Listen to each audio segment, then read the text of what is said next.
আসসালামু আলাইকুম ওয়া রাহমাতুল্লাহ। প্রিয় শিক্ষার্থীবৃন্দ, কেমন আছো? আশা করি তোমরা সবাই ভালো আছো।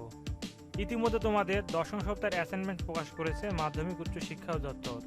আজ থাকছে তোমাদের দশম সপ্তাহের অর্থনীতির প্রথম পত্র। তোমরা দেখতে পাচ্ছ তোমাদের এটির বিষয় কোড 109। তো তোমরা অবশ্যই অ্যাসাইনমেন্টের উত্তর সুন্দর করে খাতায় লিখবে। আমরা অ্যাসাইনমেন্টের প্রশ্নটি দেখে নেব, এরপরে আমরা নমুনা উত্তরটি দেখে নেব। প্রশ্নটি এটি তোমাদের অ্যাসাইনমেন্ট নম্বর 5 এবং অ্যাসাইনমেন্ট ধরা হয়েছে কৃষক রফিক সাহেব এর 1 বিঘা আয়তনের কৃষি খামারে নির্দিষ্ট পরিমাণ মূলধন নিয়োগ করে এর সাথে শ্রমের নিয়োগ করে একজন করে বৃদ্ধি করার মাধ্যমে ধান উৎপাদন সম্ভব হলো যথাক্রমে 5, 9, 12, 14 মণ। পরবর্তী সময় উক্ত কৃষক একই জমিতে পূর্বের অনুরূপ শ্রম মূলধন নিয়োগের মাধ্যমে ধান উৎপাদন সম্ভব হয় যথাক্রমে 10, 6, 10, 18 এবং 35 মণ। উপরোক্ত তথ্য উৎপাদ্য হতে উৎপাদন ধারার পরিবর্তন বিশ্লেষণ করো এবং তোমাদের নির্দেশনা অনুযায়ী তোমাদের অ্যাসাইনমেন্টে নমুনা উত্তরটি করতে হবে। তোমাদের নির্দেশনা দেওয়া আছে যে উৎপাদনের ধারণা, উপকরণ পরিবর্তন ও উৎপাদন, ক্রমহ্রাসমান প্রাত্যিক উৎপাদনা বিধি, ক্রমহ্রাসমান প্রাত্যিক উৎপাদন বিধি, তথ্য উপাত্ত ব্যবহার করে কৃষিতে উৎপাদন ধারার পরিবর্তন বিশ্লেষণ। তো এই হলো তোমাদের অ্যাসাইনমেন্টের প্রশ্ন। এবার আমরা তোমাদের অ্যাসাইনমেন্টের নমুনা উত্তরটি দেখে নেব। তাহলে চলো আমরা নমুনা উত্তরটি দেখে নিই।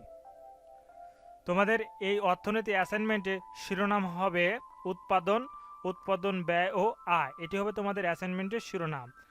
এবার আমরা প্রশ্নটি দেখে নিব। প্রথম প্রশ্নটি করা হয়েছে যে উৎপাদনের ধারণা।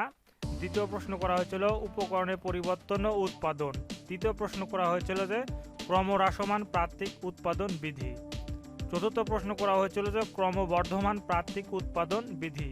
এবং পঞ্চম প্রশ্ন করা হয়েছিল যে তথ্য উপাত্ত ব্যবহার করে কৃষিতে উৎপাদন ধারার পরিবর্তন বিশ্লেষণ। তো এই হলো তোমাদের প্রশ্ন। আমরা সমাধানটি দেখে নেব। উৎপাদনের ধারণা। সাধারণ অর্থে উৎপাদন বলতে কোনো কিছু সৃষ্টি করাকে বোঝায়, কিন্তু অর্থনীতিতে উৎপাদন বলতে শুধু সৃষ্টি করাকে বোঝায় না। অর্থনীতিতে উৎপাদন বলতে কোনো নির্দিষ্ট সময়ে কোনো দ্রব্যের আকার ও আকৃতি পরিবর্তন করে দ্রব্যের উপযোগ সৃষ্টি করাকে উৎপাদন বলে। প্রকৃতপক্ষে মানুষ কোনো কিছু সৃষ্টি করতে পারে না। মানুষের আশেপাশে যা কিছু রয়েছে সবই প্রকৃতির দান। মানুষ কেবল মাত্র প্রকৃতি প্রদত্ত সম্পদের রূপগত, গুণগত, পরিমাণগত ও অবস্থানগত পরিবর্তনের মাধ্যমে নতুন উপযোগ সৃষ্টি করতে পারে বা ভবিষ্যতের জন্য মজুত রেখে অতিরিক্ত উপযোগ সৃষ্টি করতে পারে।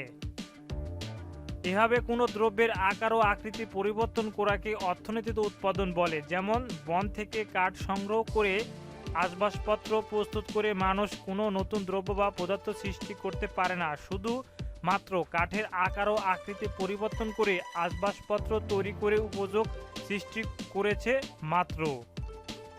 অর্থাৎ আসবাবপত্র তৈরির মাধ্যমে কাঠের উপযোগ সৃষ্টি করা হলো। সুতরাং অর্থনীতি উৎপাদন বলতে কোনো দ্রব্য সৃষ্টি করাকে বোঝায় না, বরং দ্রব্যের আকার ও আকৃতি পরিবর্তন করে অধিক উপযোগ সৃষ্টি করাকে বোঝায়।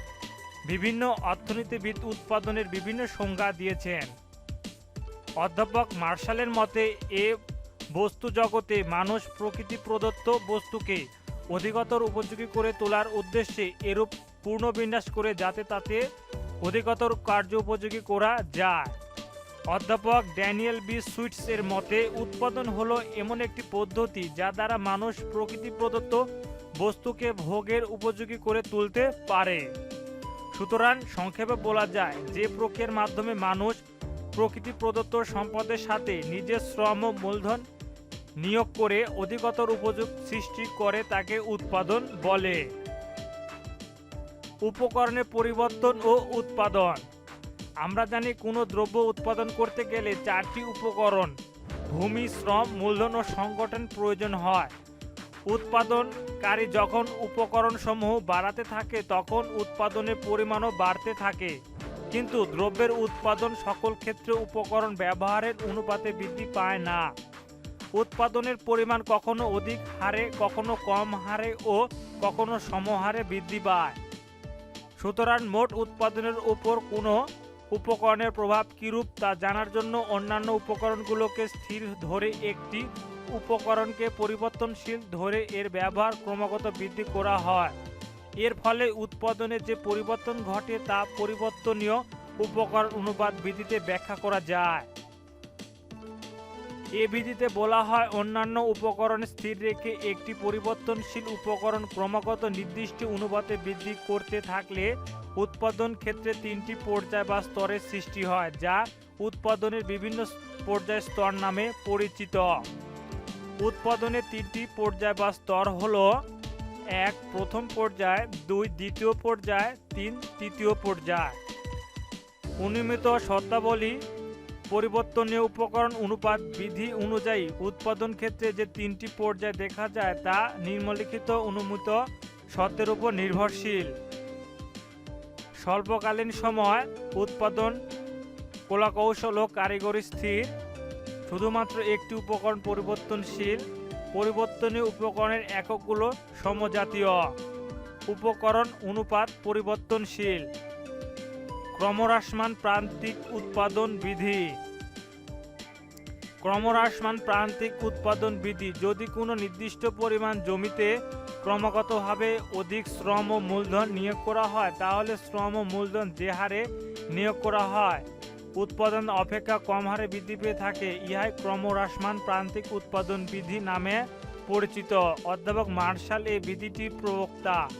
মার্শালের মতে বর্ধিত পরিমাণ মূলধন ও শ্রম কৃষিক্ষেত্রে বিনিয়োগ করলে উৎপাদন সাধারণত আনুপাতিক হারে অপেক্ষা কম হারে বৃদ্ধি পায়।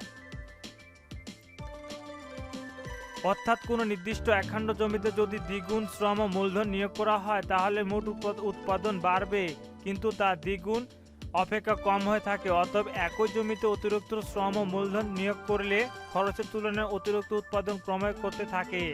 উৎপাদন বৃদ্ধির এই প্রবণতাকে ক্রমহ্রাসমান প্রান্তিক উৎপাদন বিধি বলা হয়। একটি ছক দেওয়া আছে, তোমরা সুন্দর করে এই ছকটি তোমাদের খাতায় বিস্তারিত তথ্য অনুসারে লিখে নিবে।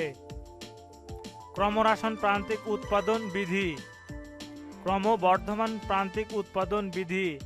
ক্রমবর্ধমান প্রান্তিক উৎপাদন বিধি উৎপাদন কার্যে ব্যবহৃত অন্যান্য উপকরণ এবং কলাকৌশল অপরিবর্তিত রেখে কোনো দ্রব্যের উৎপাদন বৃদ্ধির লক্ষ্যে কোনো নির্দিষ্ট উপকরণ যে হারে শেষ অথবা মূলধন নিয়োগ করা হয়, মোট উৎপাদন যদি সেই উপকরণের বৃদ্ধির হার অপেক্ষা অধিক হারে বৃদ্ধি পায়, তবে তাকে ক্রমবর্ধমান প্রান্তিক উৎপাদন বিধি বলে। এই বিধিতে শিল্পক্ষেত্রে বিশেষভাবে প্রযোজ্য। শিল্পক্ষেত্রে অধিক শ্রম ও মূলধন নিয়োগ করা হলে উৎপাদনের উপকরণগুলোর দক্ষতা এমনভাবে বৃদ্ধি পায় যে উপকরণের খরচ বৃদ্ধির হার অপেক্ষা উৎপাদন বৃদ্ধির হার অনেক বেশি হয়। সাধারণত শিল্পে বেশি পরিমাণ মূলধন নিয়োগ করা হলে দক্ষ শ্রমিক, উন্নত যন্ত্রপাতি ও উৎপাদনে যুগোপযোগী কারিগরি কলাকৌশল ব্যবহার করা যায়। এর ফলে উৎপাদনের ক্ষমতা বৃদ্ধি পায় এবং উপকরণ ব্যয়ের হার অপেক্ষা উৎপাদন বৃদ্ধির হার অধিক হয়। উৎপাদন বৃদ্ধির এই প্রবণতাকে ক্রমবর্ধমান প্রান্তিক উৎপাদন বিধি বলা হয়। নিম্নে সূচির সাহায্যে বিধিটি ব্যাখ্যা করা হলো। একটি ব্যাখ্যা দেওয়া আছে, তোমরা সুন্দর করে খাতায় লিখে নিবে। ছকে দেখা যায় যে কোনো দ্রব্য উৎপাদন কার্যক্রমে ৫,০০০ টাকা শ্রম ও মূলধন নিয়োগ করা হলে মোট উৎপাদন 10 মণ এবং প্রান্তিক উৎপাদন 10 মণ হয়। দ্বিতীয়বার ৬,০০০ টাকার শ্রম ও মূলধন নিয়োগ করা হলে মোট উৎপাদন 22 মণ এবং প্রান্তিক উৎপাদন 12 মণ হয়। তৃতীয়বার ৭,০০০ টাকা শ্রম বিনিয়োগ ব্যবহার করা হলে মোট উৎপাদন ৩৬ মণ এবং প্রান্তিক উৎপাদন 16 মণ হয়। চতুর্থবার ৮,০০০ টাকার শ্রম মূলধন নিয়োগ করা হলে মোট উৎপাদন ৫৬ মণ এবং প্রান্তিক উৎপাদন ২০ মণ হয়। সূচিতে দেখা যায় প্রতিবারই অতিরিক্ত শ্রম মূলধন নিয়োগ করা হলে উপকরণ ব্যয়ের হার অপেক্ষা উৎপাদন বৃদ্ধির হার বেশি হয়। এটাই হলো ক্রমবর্ধমান প্রান্তিক উৎপাদন বিধি। তথ্য উপাত্ত ব্যবহার করে কৃষিতে উৎপাদন ধারার পরিবর্তন বিশ্লেষণ। তথ্য উপাত্ত ব্যবহার করে কৃষিতে উৎপাদন ধারার পরিবর্তন বিশ্লেষণ। কৃষি তথ্য প্রযুক্তির মাধ্যমে এখন দেশে প্রায় সব কৃষককে সেবা দেওয়া সম্ভব। সম্প্রতি ক্যাটালিস্টের এক গবেষণায় দেখা গেছে দেশের ৬৪% কৃষক মুঠোফোন ব্যবহার করে। এর মাধ্যমে কৃষকদের কাছ পর্যাপ্ত তথ্য পৌঁছানো সম্ভব। আলোচনা মুঠোফোনের মিনিটে কিছুটা বেশি খরচ বিষয়টি এসেছে। আমলে একটা মুঠোফোন সেবা কেন্দ্রের সঙ্গে আরও অনেক বিভাগ কাজ করে। এক্ষেত্রে সরকার সহ সংশ্লিষ্ট সবাই একসঙ্গে কাজ করলে খরচ কমে আসবে। ক্যাটালিস্ট 2003 সাল থেকে কয়েকটি টেলিকম কোম্পানির সঙ্গে যুক্ত হয়ে কৃষকদের কৃষি তথ্যের সেবা দিয়ে যাচ্ছে। ক্যাটালিস্ট গ্রামীণফোনের সঙ্গে 500 গ্রামীণফোন কমিউনিটি ইনফরমেশনের মাধ্যমে কৃষকদের সেবা দিচ্ছে। তো প্রিয় শিক্ষার্থী বন্ধুগণ, এই ছিল তোমাদের 2022 সালের এইচএসসি পরীক্ষার্থীদের জন্য অর্থনীতির দশম সপ্তাহের নমুনোত্তর। ভিডিওটি কেমন লাগলো অবশ্যই তা কমেন্টে জানাবে এবং চ্যানেলটির সাথে থাকার জন্য অনুরোধ রইল এবং শেয়ার করে সবাইকে দেখার সুযোগ করে দেবে। ধন্যবাদ সবাইকে। আসসালামু আলাইকুম।